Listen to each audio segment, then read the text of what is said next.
COP negotiation when the whole five countries from Central Asia have a joint network and possibility for negotiation climate change. So this work, it's initiated by the declaration by President Tokayev 1 year ago with moving Kazakhstan towards carbon neutrality. So, and we tried to collect independent opinion of scientists and experts how a country like Kazakhstan can decide this problem, I mean carbon neutrality, because you know our main focus is energy resources, and also export of energy resources, and how we can react on the carbon neutrality, and how we can create carbon neutrality of this kind of the country. So, and for these purposes, we invite academia, scientists, experts, and business. Traditional dialogue in a country like Kazakhstan is dialogue between the government and the business and industry. So in this case, we have a dialogue or discussion between the academia, non-governmental organizations and people, and the business. So this is the main purpose of this side event. So for Kazakhstan, where the 75% of the energy is based on the coal, is very challengeable to come with this very romantic idea to be carbon neutral in the nearest future. So, and that's academic approach, how is possible to understand carbon neutrality for a country like Kazakhstan under the transition. That was the purpose of this research. We started this research 1.5 years ago.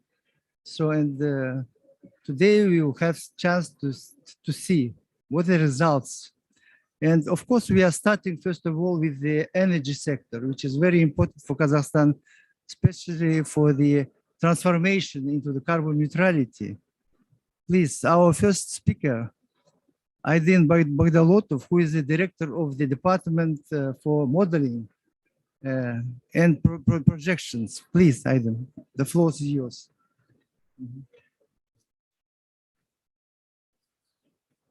You will take it, and then you will take the place.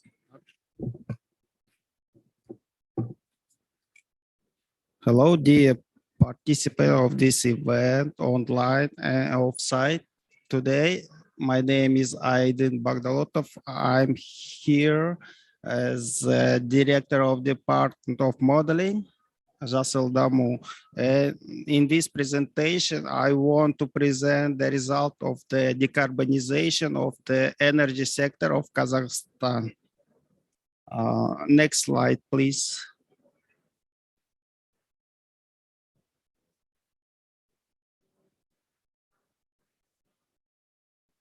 So here on this slide, I want to present the key result of the energy sector decarbonization. And first, what I want to say about the two targets on the decarbonization of the economics. It's a midterm and long-term targets on decarbonization. The midterm decarbonization target, it's INDC, National Determined Contribution till 2030, it's a -15 in GHG emissions, decreasing by 2030 in comparison to the base year, it's a 1990. And the second one, it's a long-term target, which is announced by our president, and it's a carbon neutrality by 2060. Here we have two figures that shows decreasing of GHG emissions and the total primary energy supply in the Kazakhstan during the decarbonization pathway. So if you see on GHG emissions pathway in the long term, we see that it's decreasing till the 30 million tons, or 7.9 times. The most of the GHG emissions, it happens in energy sector, electricity production sector, and the industry. If you see by the fuels, the decarbonization of the economy happens by the decreasing of the coal, natural gas, and the oil products. So the first question from this slide is there any possibility to decrease the GHG emissions, decarbonize our energy sector without decreasing the usage of fossil fuels? So from these graphs, we see that it's not impossible. And the first issue that we need to take into account, it's a coal phase out, the fossil fuel that used mostly in our economy these days. Next slide, please. So let's speak about the coal phase out. Most of in our country say that the cheap coal, it's made our economy it's competitive, but it's in the question because why coal is cheap. It's cheap because the first issue that the workers in the coal industry receive very low salaries. And for them, it's not competitive. It's a competitive for those who use the coal in the, let's say, business representatives. And if you take in the issue, the social cost of the coal usage, such as health issues, that the people in the cities pay for the smoke that appears from the coal usage, the cost of the coal increasing. And that makes our economy not so competitive in the future because it undermines our economic potential in the future in the view of the decreasing the health and the cognitive capacities of our children. Next slide, please. So the main sector that played the key role in decarbonization, it's a power sector. Here we see that to decarbonize power sector, we should decrease usage of fossil fuels in power sector, and most of the fossil fuels that related to GHG emissions is a coal. And if we want to decarbonize power sector, we should phase out it by 2045 till the zero. The main issue with the coal phase out that it should be done naturally. So if the capacity it's outdated, it should be leave out the energy structure. It should be done naturally because most of our capacities is have a big age, around 30, 40 years. And right now we are in that position when we should replace these capacities. And if we will change these capacities, we should choose by which capacities we should change it. And if we will decarbonize our power sector, it should be decarbonized by the clean kind of capacities. Here on the figures, you see that most of the clean capacities, it's from renewables such as wind, solar, and some share of nuclear power plant. Till the 2050, we have in the structure of power sector, natural gas, but this is because we should have capacities that can provide maneuvering capacities for renewables that is stable source of energy. The second issue that the related to the renewables, it's that with decreasing of the generation, we should increase capacities more than we will use traditional kinds of capacities. So if we see on the graphs, we see that the generation increases by 3 times when the capacities increases by 6 times. And there is one big issue that discussed right now in our country, that the renewables or clean kind of power sector will increase tariffs. But it's a questionable, because if we change this traditional capacities with other traditional capacities, the tariffs will be increased as well. And anyway, the tariffs should be increased because we had to install new capacities. Second issue is that the increased tariffs, it's not bad for decarbonization because it's related, it should be accompanied by the increase of the income of population.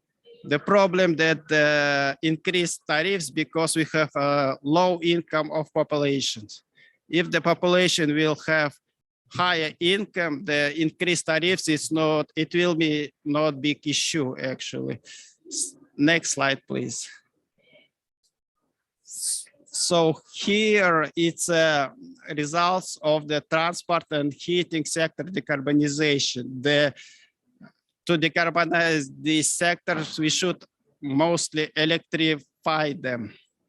So here the transport sector in 70 and 50 years, by structure, you can see that most of the fossil fuels used in transport sector right now, it's a gasoline, diesel, and some parts of others. But in 2050, you'll see that most of the structure, it's electricity, a little bit the oil products, because they are due to aviation.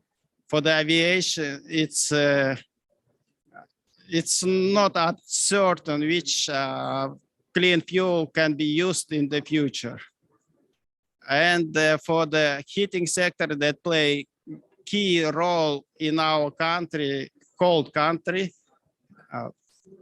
it's used a lot of coal these days, and the decarbonization also should be related to phase out of coal, but the change of this fuel should be done with the electricity.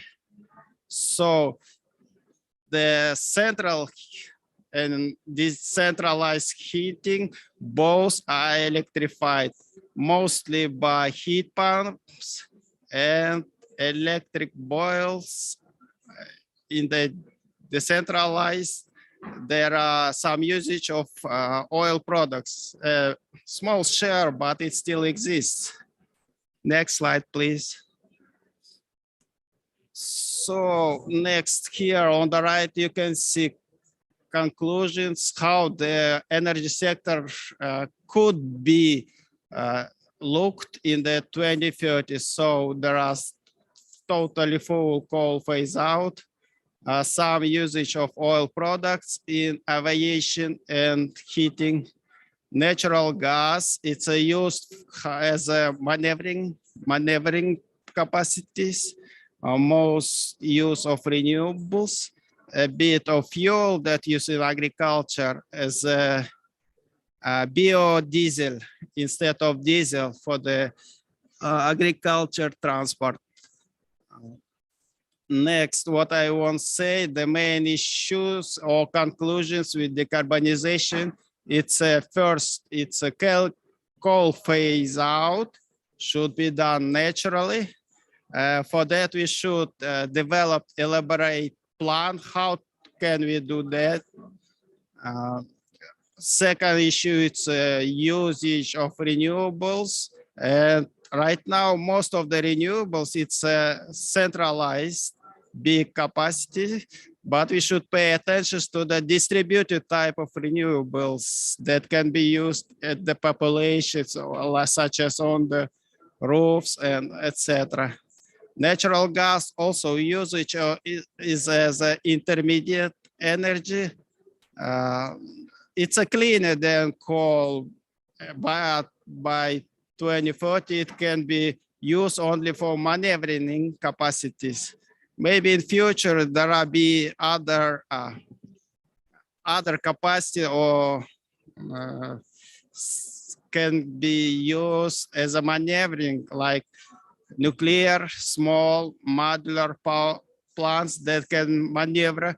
Then we can phase out natural gas as well. But from results we see it's still in the energy structure. Carbon capture and storage, it's actually a big issue right now. And from the results, in our discussions, we understand it should be required some additional detailed research. And the nuclear, actually, it's in the structure, and it should be detailed studied additionally, actually. In our country, decarbonization treated as a big risk for our economy, but we are not agree with this because the decarbonization, it's right now turning point in the globally, and in our country it should be treated as a possibilities to change our economy structures in such a way that it will be prosper in future and not suffer. Thanks. Next slide. Thank you. It's the main key points that I want to present during this event. Thank you, Aydin. So I think the question and discussion will be in the end of the, please sit down here, yeah. So we have 5 speakers today for this side event, and I would like to invite our other speakers. Luca, please. Rocco, please take your place. I just, by this model, I would like just to emphasize the energy is very big challenge for the country like Kazakhstan to realize idea of carbon neutrality. So it should not be only the political will, but also should be some research, scientific background for moving forward with this nice idea. And especially we are creating dialogue between the academy and business, as not as usually dialogue and discussion between the business and government. So that's the idea of this research. So next speaker, Daurian Jumabayev, who is the senior researcher of the Climate Change Coordination Center. He will present a possibility and capacity for moving to the carbon neutrality. Please, Daurian, thank you.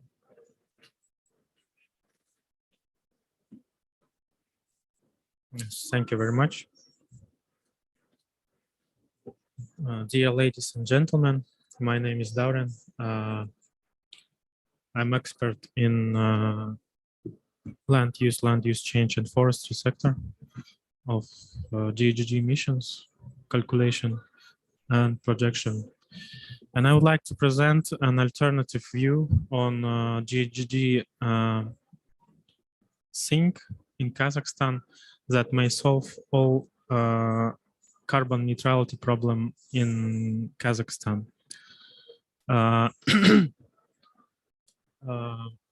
So the way to do it is forests, and I'm going to present an alternative view on how to reach carbon neutrality in Kazakhstan using forests. Next slide, please. So I'm going to speak about conditions in Kazakhstan, forest sink potential and opportunities. Yeah, next slide, please. If we look at the area of Kazakhstan, it's quite large. It can cover most of Western Europe and part of Eastern Europe. It covers around 272 million hectares. And if we look at the unique conditions of Kazakhstan, of course, it would be the area of Kazakhstan. It has a vast territory. You may compare that if you lived in any European country, you may now have a part of scaling comparison. So around 272 million hectares. Could you move to next slide, please? Here is the average landscape of Kazakhstan.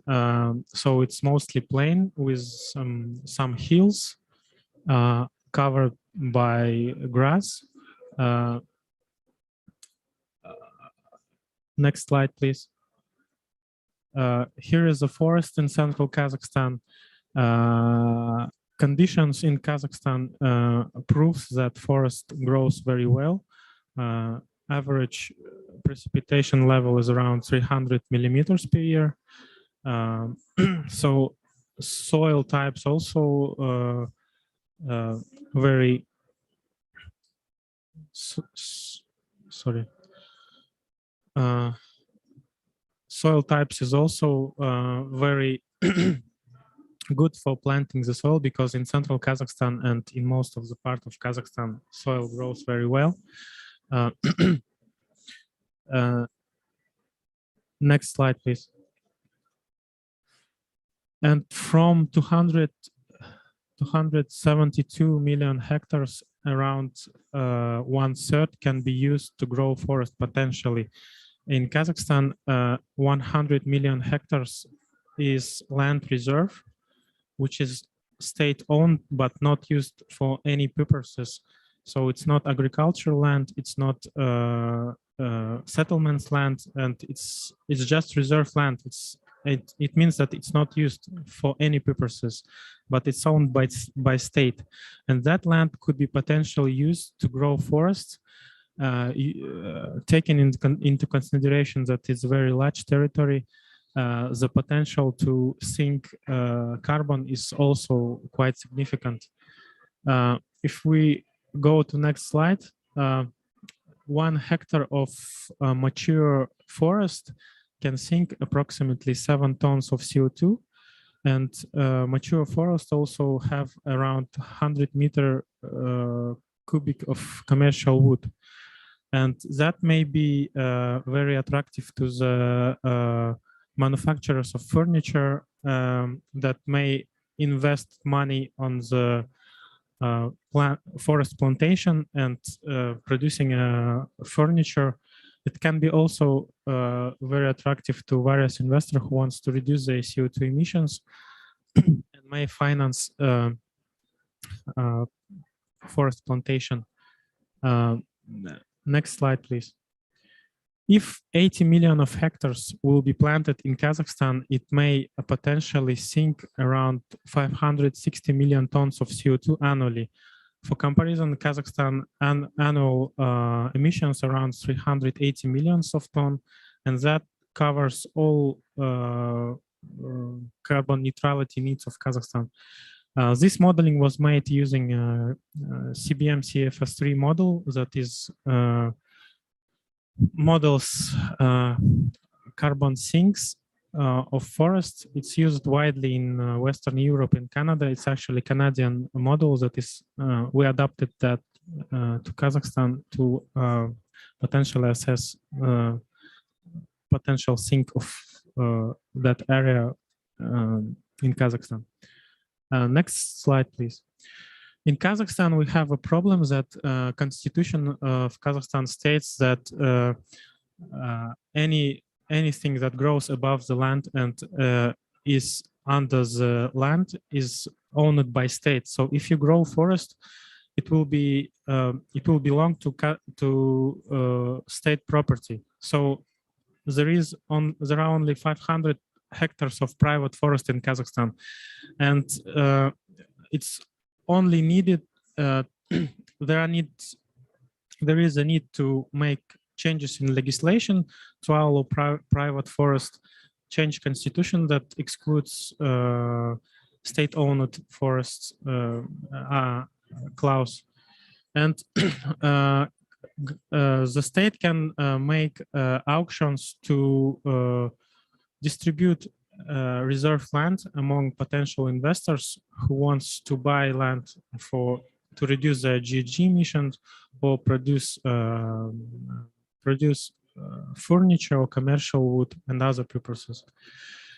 So private investors may want to reduce GHG emission. For example, savings from that can be also sold to market for example, for market in Europe, ETS system, emission trading system. As you know, there is approximately 50 euros or the cost of CO2 ton is around 50 euros in Europe, and that can potentially return investment in the forest plantation in Kazakhstan. And then if money will be invested, potentially some, let's say, bonds can be issued and then sold on the market for the purpose of forest plantation in Kazakhstan. Potentially, it could be the lengths of, let's say, the new lengths of the Earth, like Siberia in Russia. Kazakhstan could be also global sink of carbon in the world, taking into consideration its area. So that is the end of my presentation. If you have any question, you can discuss it at the end or later. Thank you.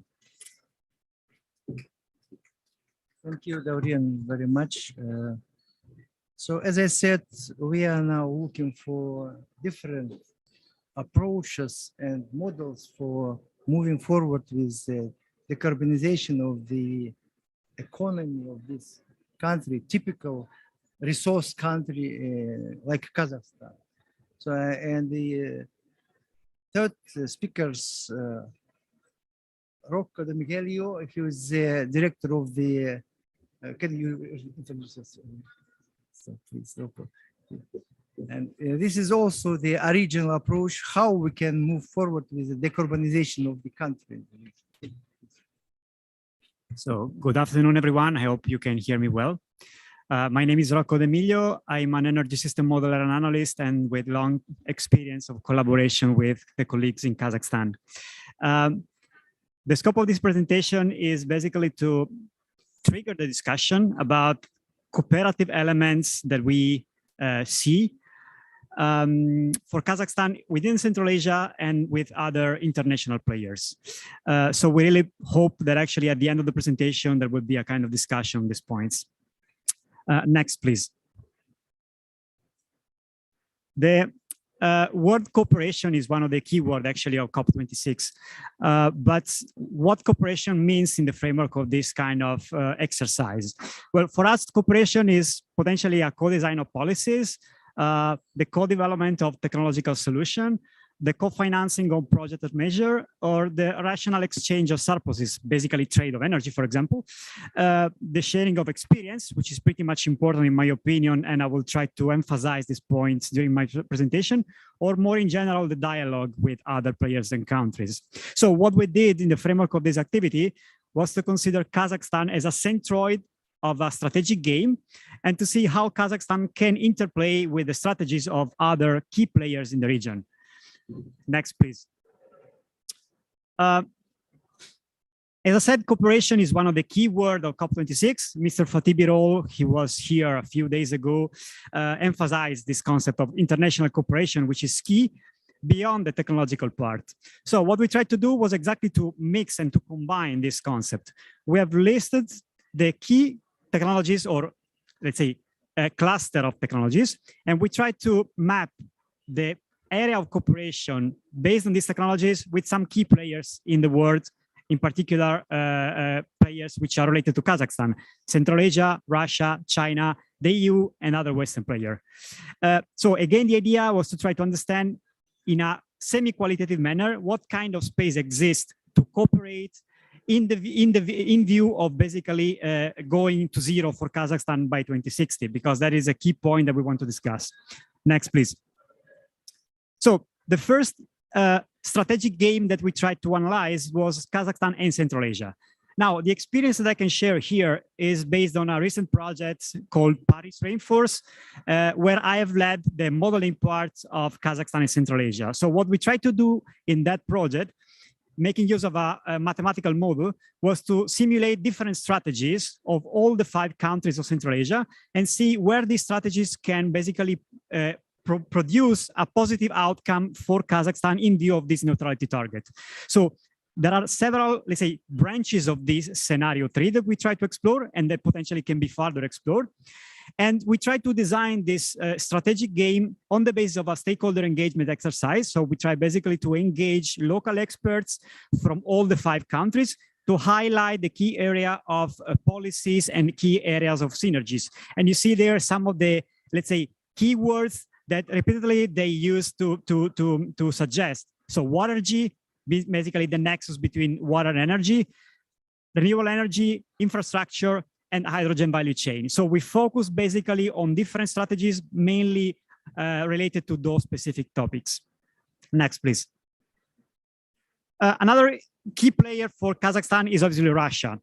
So in this case, what we try to do, and the experience that actually we can share, is the analysis of the Russian energy strategy, which is pretty much interesting, in my opinion, as a comparative element to see whether some kind of competitive or cooperative strategies can be found. Now, in very simple terms, the strategy of Russia can be divided in 2 orders of priority. The first one is basically based on the carbon sequestration and nuclear energy, which is basically the current way Russia is going to move.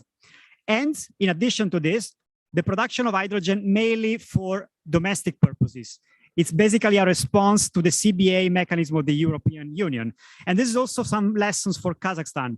If Kazakh economy wants still to export goods to the European market, has to consider the fact that other players, other competitors, potentially players, are trying to decrease the energy intensity of their products in view of the CBA of the EU. So again, lesson learned from Kazakhstan. But the second order is also pretty much interesting because Russia is going to, in a kind of second order approach, is going to deploy renewable energy, which are basically located in the eastern part of the country. 80% of the demand of Russia is on the west part. So for them, it's a bit more costly to deploy this kind of energy. They have to construct very long high voltage transmission lines for this. But the key point that, in my opinion, is interesting for Kazakhstan in particular is that as a second order level, Russia is going to produce hydrogen clusters and to export hydrogen potentially. And one cluster is the southern cluster, which can practically involve Kazakhstan. So what I'm telling here is that if the strategies are properly combined, Kazakhstan can potentially even benefit from some kind of surplus of hydrogen from Russia that comes from the north to the south. And this is something that in principle can be part of the game. Next, please. Again, an experience with another super big player, China, which is bordering Kazakhstan. Now, here the experience that I can share is again a modeling experience. What we did with a colleague from Harvard, a Chinese colleague from Harvard, was to couple 2 models, one of Kazakhstan and one of China, to see how we can simulate the so-called Green Belt and Road Initiative. So this is a supermassive infrastructure project that China has, and actually involves many countries, but deeply involves Kazakhstan as well. So when we simulated part of the budget, which is supposed to go into the Green BRI projects, we found out that China, which basically announced the climate neutrality by 2060, and also announced to peak emission before 2030, also China might have some surplus of energy that potentially can be traded to Kazakhstan. So again, the idea is to try to find a way to maximize the synergies among all the agendas of the countries. In particular, in this case, the trade is about hydrogen again, that can potentially go from the west part of China to the east part of Kazakhstan. It's up to us to decide what kind of impacts this trade may have, since actually Kazakhstan used to be a net exporter country, and potentially for this climate neutrality reason, becomes a net importer. So it's something that actually we should analyze all together, the advantages and the disadvantages of this kind of condition. Next, please. Of course, Europe is one of the players that actually Kazakhstan can, let's say, take into account as a benchmark, if you like. The EU is pioneer in this climate neutrality race. So there are several kind of pillars of the neutrality, let's say, idea of the EU that can be taken as an example.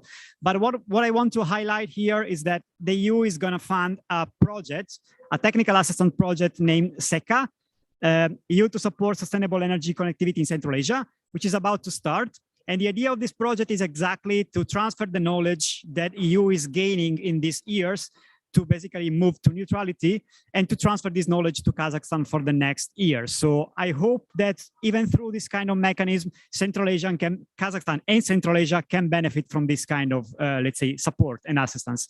I also want to mention an initiative which is basically the counterpart of the BRI to some extent. So it's called B3W. And the idea of this very, let's say, newly initiative from the G7 is exactly about global infrastructure development and in particular green growth. So again, this could be a possible way to attract some kind of project or business opportunity in Kazakhstan, but with the label of green. So again, this is a kind of condition. So hydrogen development, for example, renewable projects. So everything that actually can help Kazakhstan in reaching this kind of very ambitious goal. Next, please. Apart from the analysis of the strategy and of the assistance that I mentioned earlier, I also wanted to flag a couple of other points that in my opinion are relevant. This is an exercise that we have undertaken a few years ago within the European Commission to try to understand what is the level of innovation, so the potential innovation for strategic technologies by player. So once we know that some countries and some companies are pretty much strong in some specific technologies, which are strategic technologies for the decarbonization, we can try to establish some kind of cooperation with those companies and those countries in particular. So here are just an example.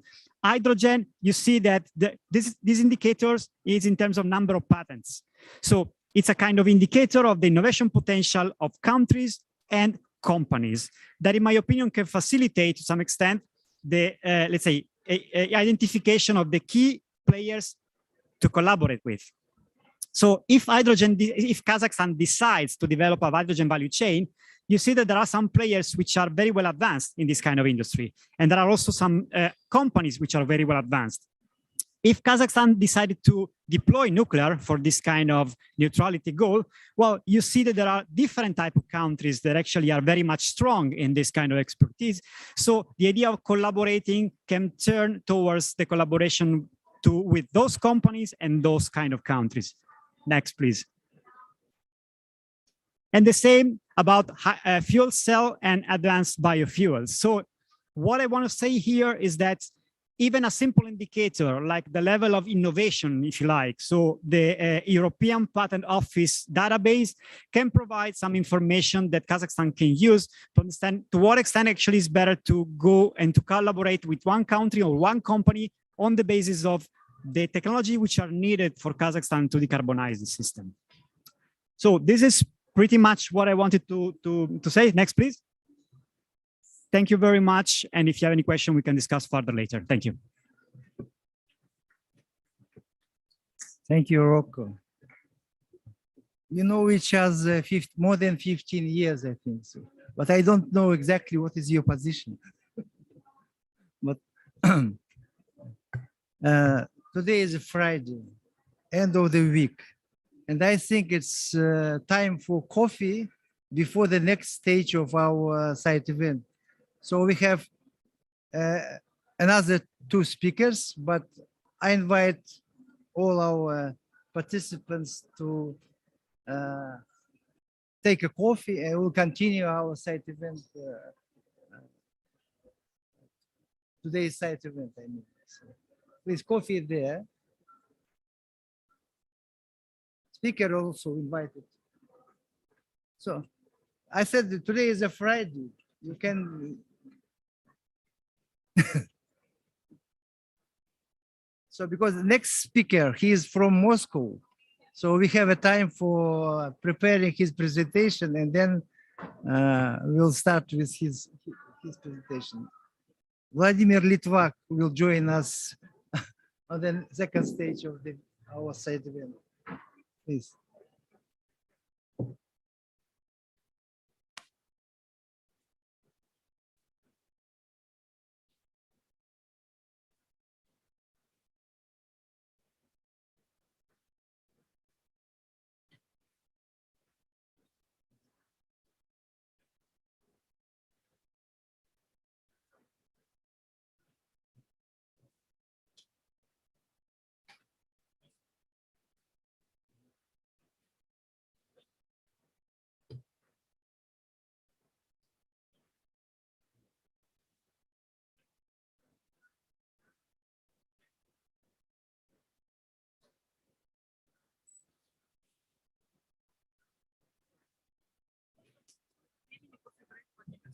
Не, сейчас начнем прямо. Буквально. So it's not a coffee break. You just take a coffee and please take your seats.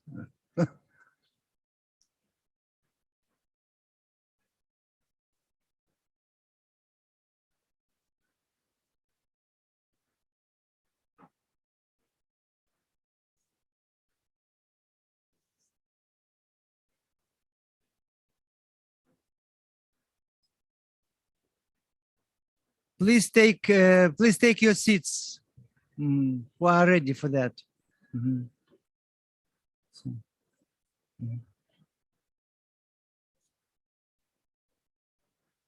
Take a coffee. А? Да, все нормально, пойдет. Сейчас как раз ваша часть начинается, да.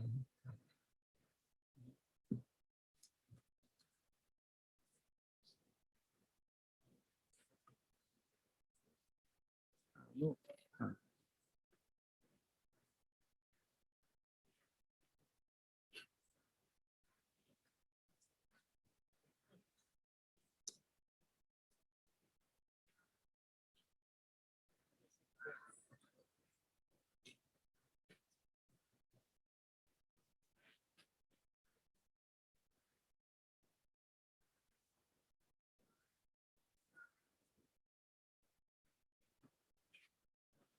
садитесь. Садитесь.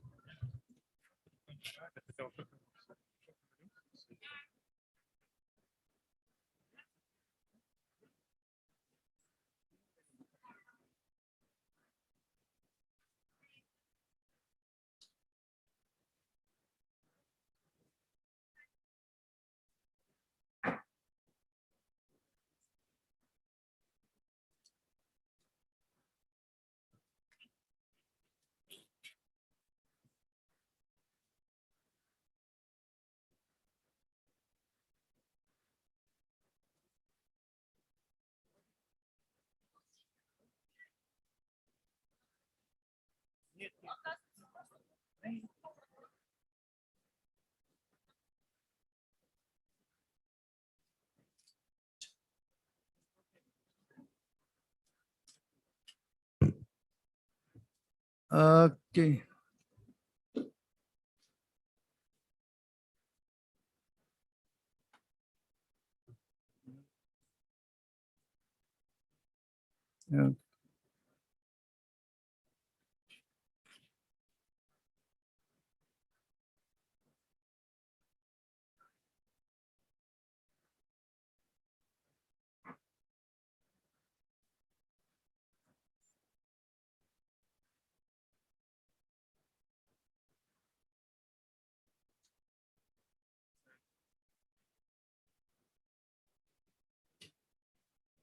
Please sit down here. Take coffee and sit down.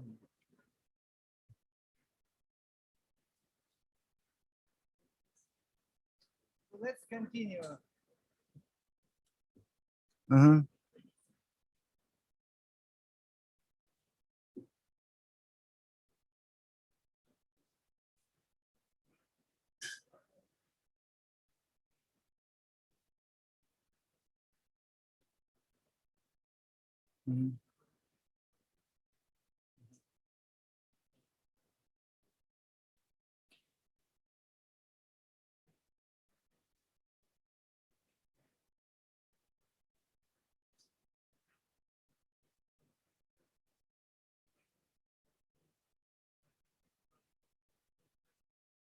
So,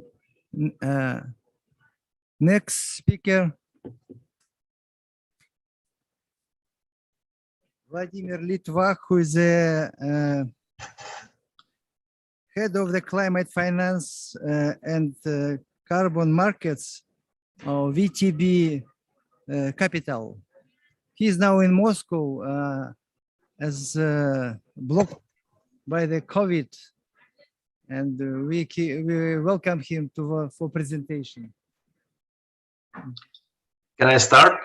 Yes, you can start. Yeah.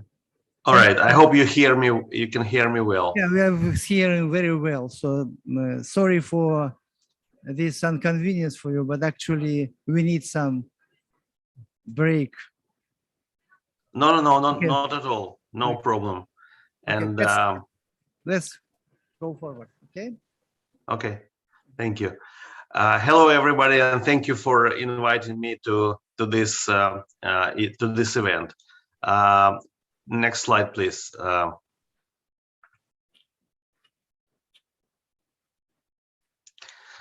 Today, I would like to, say a few words and share my thoughts on finance. This whole issue that we are dealing with, climate change mitigation and adaptation to climate change, is all about finance, and always was since the beginning of international negotiations in the early 90s. But it's even more so now at this scope. From what I see, as far as I could observe and read about, all issues are around finance in one way or another. Mitigation, emission reductions, removals, carbon trading, market mechanisms, and use of their proceeds. It's all about finance. And I would like to share my thoughts on how and what Kazakhstan and other countries in the region need to do to make sure that their decarbonization plans don't remain just plans, but are adequately financed. And there are some interesting and important new steps that were undertaken in the last few years. I could mention Astana International Finance Center and their efforts to create a listing platform for green bonds and other instruments with accompanying standards and regulations. But clearly, this is nearly not enough, because transforming the financial sector, radically transforming the financial sector, is central to achieve neutrality and implement all those plans that my colleagues and strategies that my colleagues from the working group were talking about earlier. And I would like again stress importance of regional cooperation, as Roka was talking a lot about this.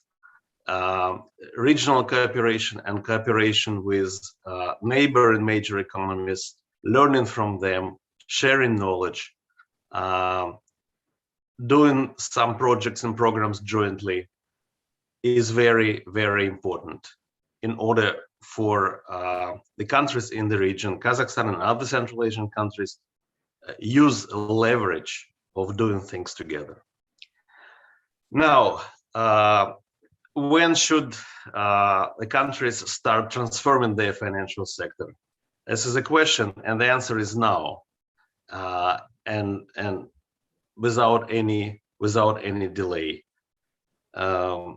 In order to achieve neutrality by 2050, 2060, or whatever, there is a lot of financing needs, both building new power plants, new energy infrastructure, new transportation, and also finance for transition, coal phase out, decommissioning, addressing social and economic mitigation costs of communities that are gonna be affected by this transition.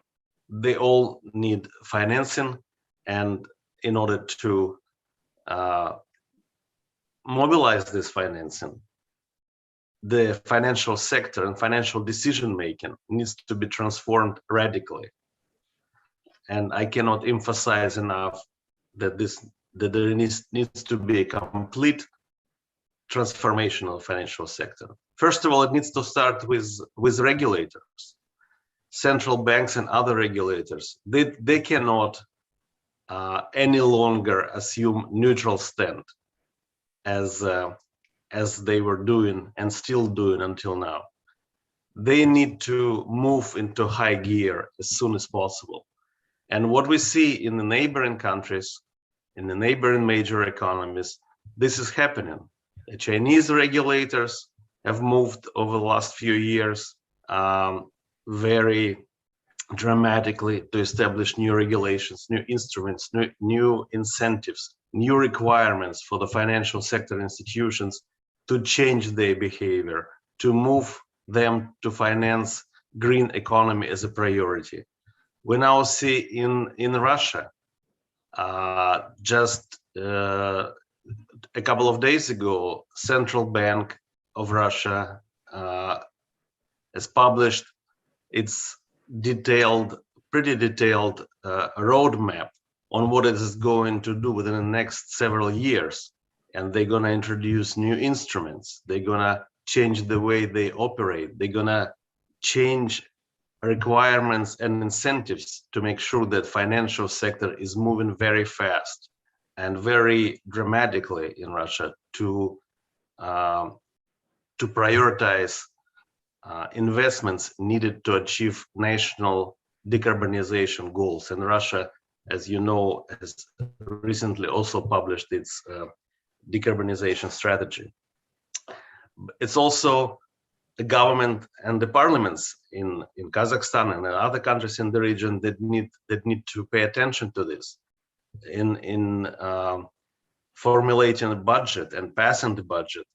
The priorities to move to transition from the economy as it is now to the new economy of the future, decarbonized economy, need to be addressed as a matter of priority. This is the whole of government problem and issue, the national issue, and it needs to be addressed this way. The central banks can introduce and other regulators that regulate markets can do a lot even now. They can introduce new instruments. They can introduce requirements for the banks and in their bank oversight for risk disclosure, for stress tests, etc. And let me tell you that financial institutions in the region are exposed to very significant physical risks of climate in their investments, in what they invest in. So this needs to be taken care of. So are the ministries of financial, national development financial institutions. They have to prioritize green investments, climate-friendly investments, and need to shift. But this is all not enough. And the main reason central banks and regulators and the ministries need to act is to change behavior of the private sector, both financial institutions and the corporates that using corporate finance to finance their new projects and programs. And the banks and other financial institutions, for example, also are already changing in the world, as you know, from the recent announcement. You are there at the COP. I am not, unfortunately, but you see major announcements recently about the way the private financial institutions, asset managers, banks, venture funds, private equity, they all changing, they all refocusing, and so should financial institutions in Kazakhstan and other Central Asian countries do as well. And it's through the whole through all segments of the financial sector that the changes need to occur.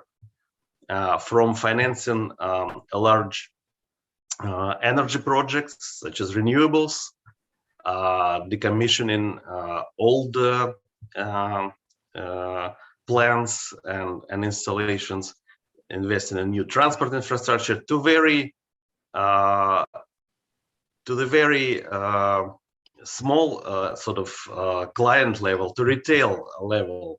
There should be new products created for the retail clients to address this issue, because everybody's behavior needs to be changed, and retail clients, and when I'm talking retail clients, it's both retail investors, and we all know that there are more and more people in the region that invest in securities in the capital markets. Maybe they're not many as a percentage of population, but their number is growing, and there are new products needed for them to influence their behavior, to invest in greener securities, if you will.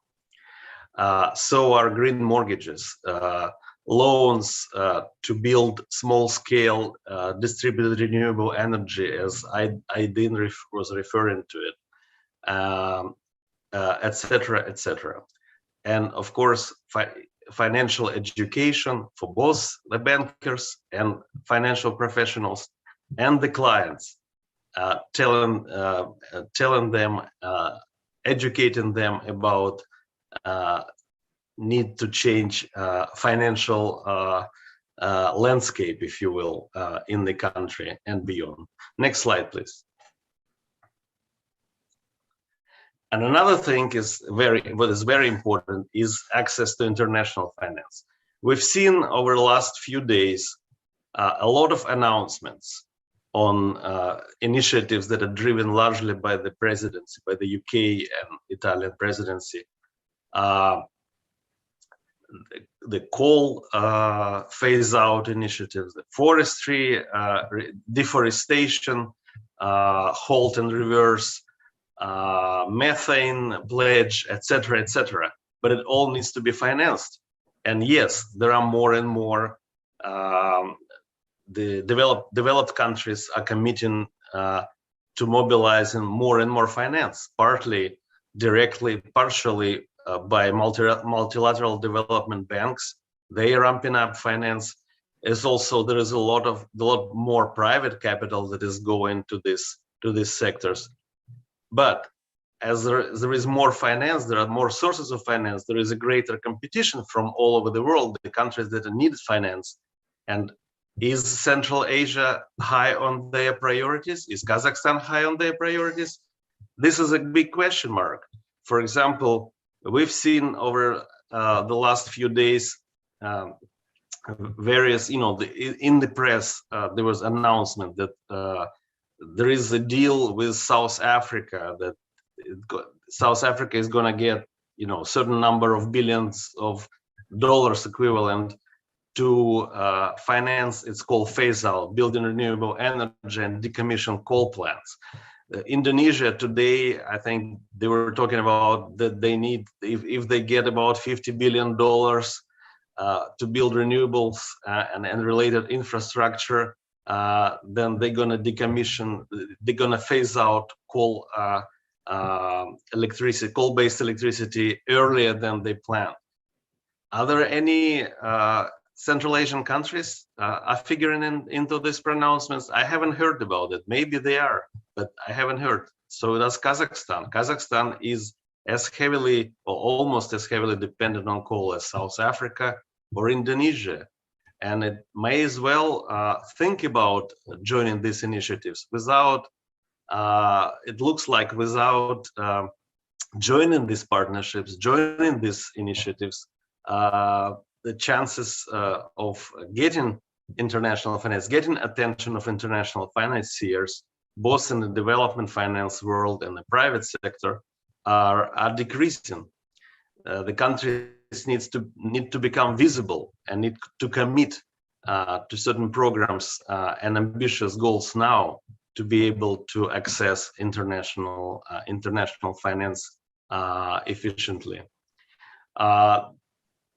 countries in the region have, in many ways, similar economic structures. They have the similar issues, and it means that the regional solutions could be found. And this Roka was talking about it more in a way to related to the neighboring countries, major economies, but and also, of course, he mentioned the regional priorities. But I again want to emphasize, to draw on his model, and that the regional partnerships, regional knowledge sharing, regional programs, they can provide the leverage, and they can provide the leverage to jointly approach major sources of international finance. Actually, the countries need to group together to advocate for their financial needs. It would work better this way. And as a test case, as a first test case, we can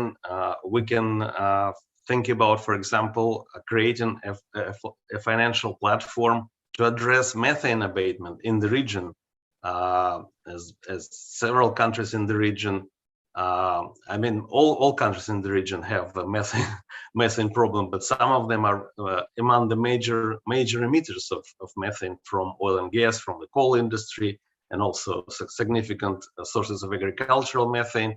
So this, for example, first test case, and we know the importance of methane abatement within the next 10 years or so, decade, could be used as a test case for this regional approach. And finally, program and project quality and ownership are very important, because there is a lot of capital, but it will be focused on a good quality, transparent project that have clear ownership and clear implementation arrangements, and all the risks addressed, etc. And the final slide, please.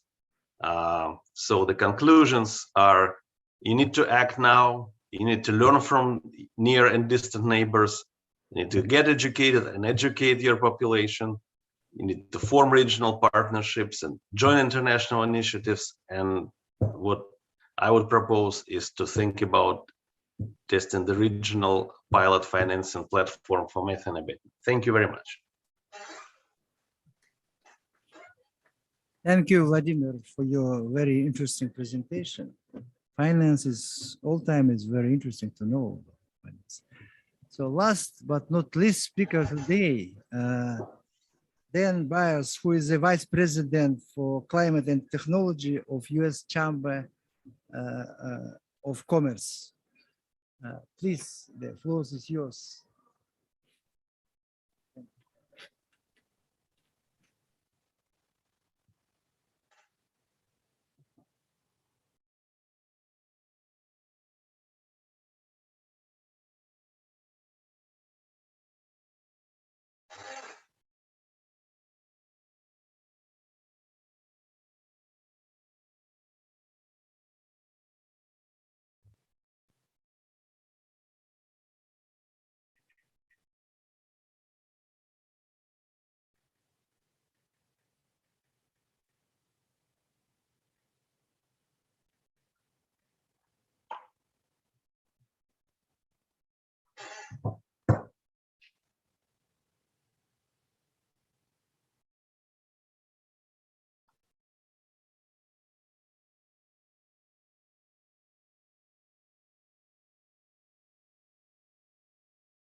emissions, which we're aware of. But also, of course, unlike almost every other sector of the economy or source of emissions, fugitive methane from energy production is not a byproduct of combustion, but it is the product that we want to sell. The 4 hydrogen atoms and the carbon atom is what we want to get out of the ground and sell. And so there is, at least to some degree, a financial incentive to minimize those leaks and be able to then sell more of the product. It doesn't mean it's always economical, but it is unique in that sense. And I think it's also unique in the sense that while we're still trying to understand methane emissions detection better, you have a large proportion of the emissions coming from a relatively small number of sources. And so that suggests that there's potentially some low-hanging fruit as we look into the 2020s in terms of making a good progress, good economical emissions reductions on methane. So I think we kind of approach it with that angle. And I think if you look at this conference, we're on Friday of the first week. To me, the announcements on methane are arguably one of the headline success stories in the first 8 days. So I think when we look back on COP26 a few years from now, methane may stand out as an achievement point. And it's important in our mind, and Kanat, when you opened up, I think you talked about, used the word romantic emissions reductions goals. And I appreciate that because we recognize that, I think everyone agrees we want to get onto a path to net zero, but it is going to be difficult, especially as we have technology development in the way. So we need to understand that world energy demand, the world is hungry for energy. Our Department of Energy forecasts 50% energy demand growth between 2018 and 2050. Now we hope that can be reduced, but just simply addressing the supply side is not going to solve the problem. And that 50% of energy demand growth translates to 22% of emissions growth. And so we need to look, understanding we eventually want that demand to be replaced by clean supply. While we are having significant oil and gas consumption, we need to look at ways we can reduce emissions from that. And methane stands out to us as one of the biggest opportunities. And so I'll just say a word. In the United States also has become a big topic. Of course, we had the global methane pledge announced, I think, Tuesday of this week, with more than 100 countries committing to reduce economy-wide methane emissions 30% below 2020 levels by 2030. It's a big commitment. It's going to take an awful lot of follow through and specifics. And in some ways, oil and gas is really only about roughly 1/3 of those emissions. You have to look at landfills, which could be challenging, agriculture, livestock production, et cetera. But I think there's a lot of opportunity and a lot of optimism. Meanwhile, back in the United States, also on Tuesday of this week, our Environmental Protection Agency announced comprehensive regulations to control methane from oil and gas production. It is something that industry is cautiously supportive of now, and that's a little bit unique. Sometimes we don't necessarily sign up for every regulation that our EPA promulgates, but right now we're supporting that, and it's because our members recognize the opportunity that I spoke of. They know that there's a lot of technologies through the value chain that can be deployed. And in fact, we hear about satellite detection, which I know the TCO partnership has been a leader on, and detecting it is obviously crucial because you can't address the leaks until you can detect them.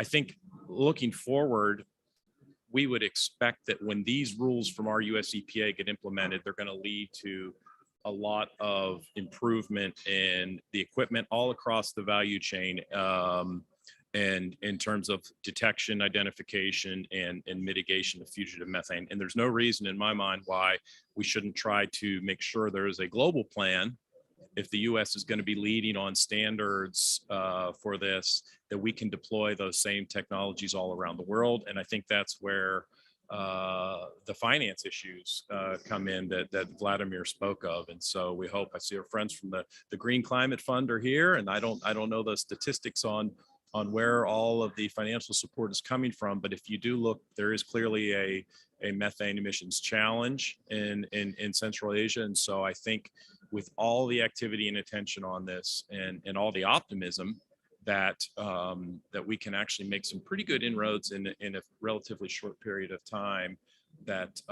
being able to translate that through knowledge sharing, best practices, and looking to overcome barriers. If the barriers are just a financial barrier, technological barrier, maybe it's just a simple business practice issue, that there's a lot to look forward to. And so I think, from our standpoint, we would love to continue to partner and collaborate on this, because it is an area, as I look across the entire economy of where we have GHG emissions, one of the ones where when we look back in 10 years from now, again, we think we can make great progress. So appreciate the chance to be part of the panel, and look forward to questions.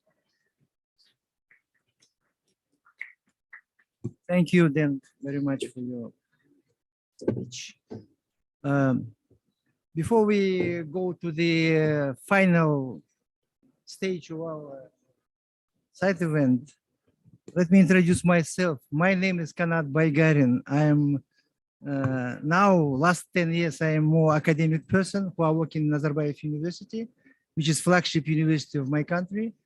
But before that, since 1999 till 2010, I was in focal point for climate change and the main negotiator on climate change. So, and I go from the very romantic to the very skeptical position and hope fight between these two ends, some rational decision of this very complicated issue.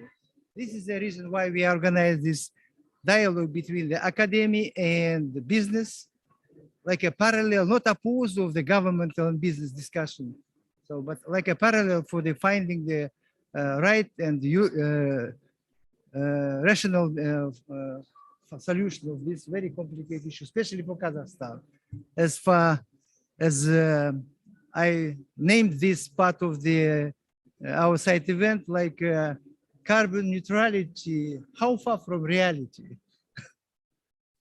And now we are open for the question. Please, welcome.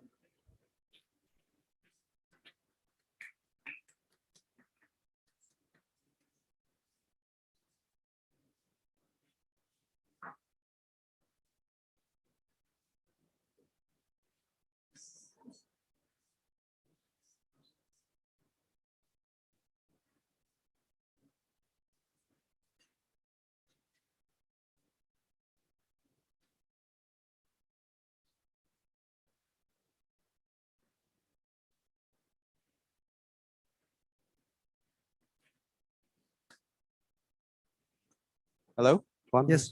Okay.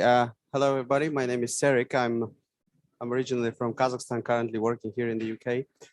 Thank you very much, dear colleagues, for very interesting and intriguing presentations. Now I'm looking at my own country from different perspective, full of opportunities. And one question I have to maybe the moderator of the meeting, Kanat Abdualiyevich. You know, you were talking about the university, that it's a flagship university, and we all know that except the natural resources, the territory, all the resources, we also have a very talented young generation. There are thousands, I can't tell you the statistic, but thousands of people are studying around the world, and they are joining the forces, and they could be the agents of change in Kazakhstan and in the region in general. What do you think about human resources in general? Are we ready to make those decarbonization activities? So thank you very much for this question, but actually I'm waiting question for our speakers, but anyway, I will answer. So yes, this is not very fast process. I mean, the development of the human capacity. So yes, we are doing a lot for development, human capacity, studying, sending our young people abroad. They're also one of the important aim of this meeting is how to attract young generation for the project inside of the country. And this is an innovative approach to the how we can decide the problem of carbon neutrality from academical point of view, not from the traditional governmental plus business point of view. This is why some speakers, they came with absolutely new ideas, how we can use big territory of Kazakhstan for carbon neutrality, how we can keep or save sustainable development economical. This is, of course, in agenda, people thinking about the economical, not only climate change, but also, so, and I think this can be decided and resolved by the new generation, new visions. So that's, I think, time to use this investment, which will done by country last 20 years. And other questions, please? Yes. Hello, is it working now? Yeah. Yeah, you can introduce yourself, please. Yeah. Mariana Poberezhskaya, associate professor, Nottingham Trent University. I've been studying climate politics for over a decade now, and I do appreciate that all of our presenters today kind of try to frame their speeches in the very positive ways in terms of like co-benefits and opportunities and all of these possibilities in Kazakhstan. And I do understand where you're coming from. But realistically speaking, climate change solution, they imply sacrifices and very unpleasant decisions and kind of not always opportunities, yeah, of things. So do you, it's a question addressed to all of you in your view. So do you think there's enough will in the region, in Kazakhstan or countries like Kazakhstan, yeah, in terms of not just see it and try to solve the problem, approaching it from this opportunity perspective, but also a willingness to sacrifice or to cut, or is it just that would be too romantic or too optimistic to think like that? Please, Dorian, you want to answer? Mm-hmm. Yeah, okay.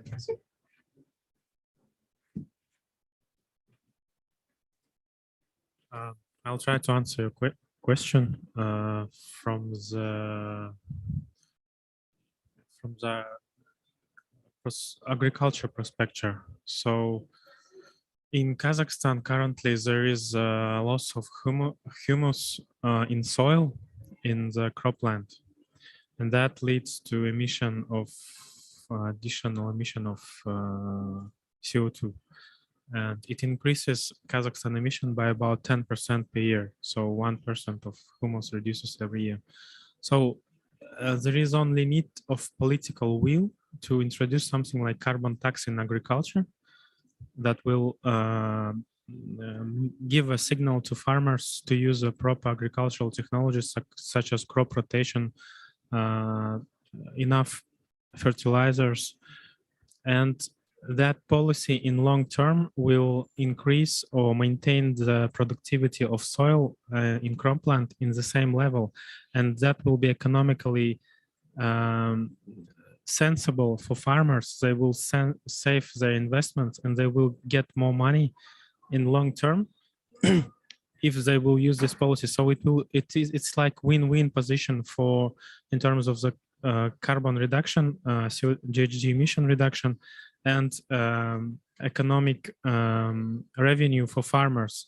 So the only need is political will, let's say, to implement these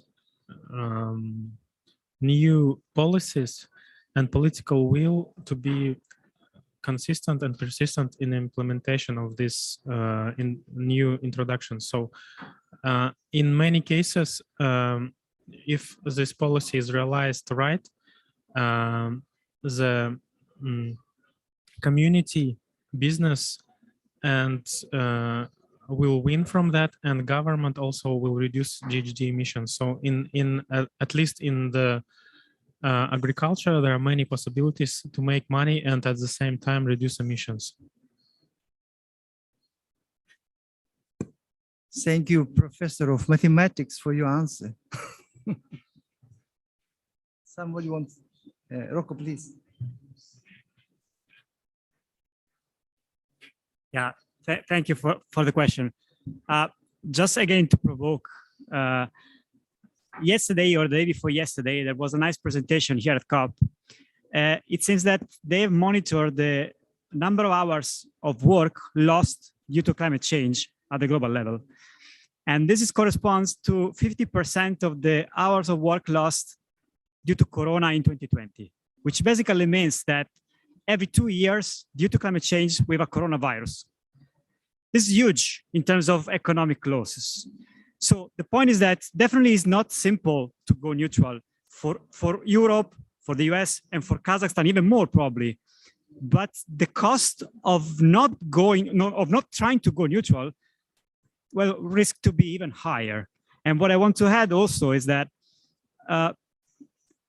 if the idea is to wait and just to try to somehow, let's say, get benefit from actions of the others, the point is that actually there's the chance to miss the opportunity, because opportunities are very short in time, you know. So if there is an opportunity, it's time now to act and to capture it. If not, then the risk actually is very high in the cost. But overall, I would say that many scientists, many economists now are trying to believe that the do nothing action is much more costly now than at least to try to go neutral.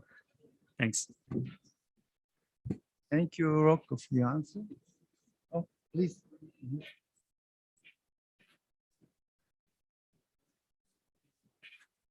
I guess I would just share one thing that's maybe interesting observation on political will. And sometimes you ask the question about political will in Central Asia. And right now we're having a global energy crisis. We have $80 oil, gas in Europe at record highs, and you can see the potential for sort of blowback there, where you could be counterproductive. And these politicians, or U.S. politicians, are asking OPEC to increase production.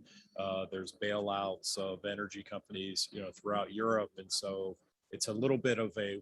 And we know that when we get to developing economies like Kazakhstan, I mean, political will is going to come far after just simply securing access to affordable energy as they're working to lift their populations up out of poverty. And so I think to us, the lesson there is that we have to understand we have to go at the pace of innovation. In some sense, we want to make clean energy be cheaper than energy from fossil fuels. And that may take some time and not be at the pace. But if we go too quickly, you could actually have a political backlash that ends up slowing the entire transition. So that's something that we're discussing about now, and I think is pretty timely given the energy crisis that's occurring in Europe.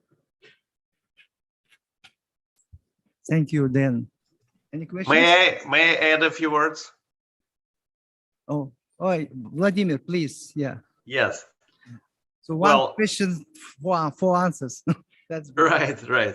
Well, first of all, I think that I agree with Dan that in the short term, you know, one needs to manage this transition carefully, but also in the longer term, if the country's, let's say, political class and authorities do not recognize that they need to move pretty quickly and be farsighted, they risk to basically be left, these countries, Kazakhstan and other countries in Central Asia that are not moving fast enough, they would be basically left behind in the long term.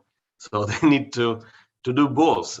I mean, there is a need for long-term strategic plans and detailed plans and programs to implement them, but also, of course, a careful management of the transition in the short term to medium term. And also about the previous question about innovation and the Kazakhstan potential, human potential. I recently noticed that there was a substantial increase in imports of electricity to Kazakhstan from Russia, and one which is not typically the case, right?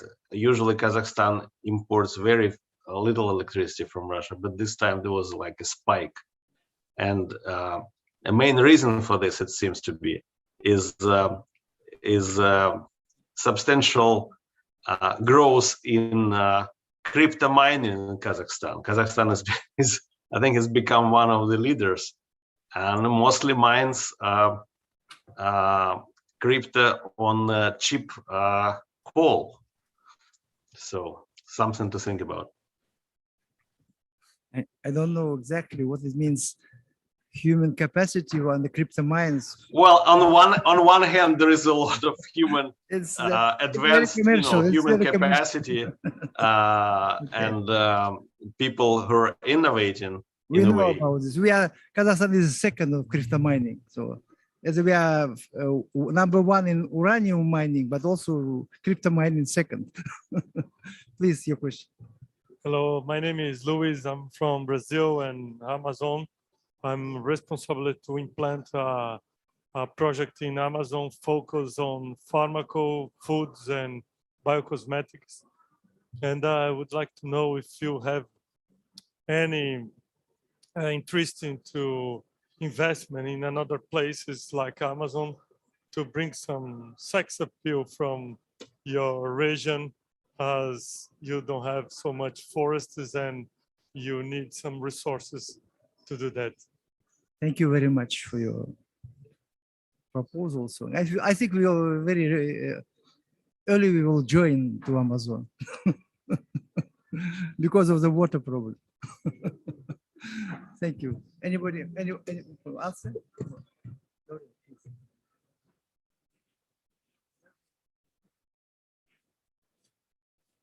Yes, thank you very much for your question.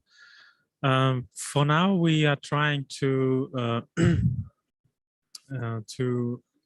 introduce a new policy for government and propose them to attract money to invest in forest plantation in Kazakhstan. And if it will be successful, then maybe the government or business in Kazakhstan will invest in foreign forests. You. So this site event organized by the Climate Change Coordination Center and the U.S. Chamber of Commerce. Why? Because the most business doing in Kazakhstan is from U.S. coming from the U.S. Commerce Chamber, and many partners who invest money and invest resources to Kazakhstan can move to the Amazon. I think in a short time because of the crypto mining. Any other questions? No questions. Thank you very much. Enjoy your weekend.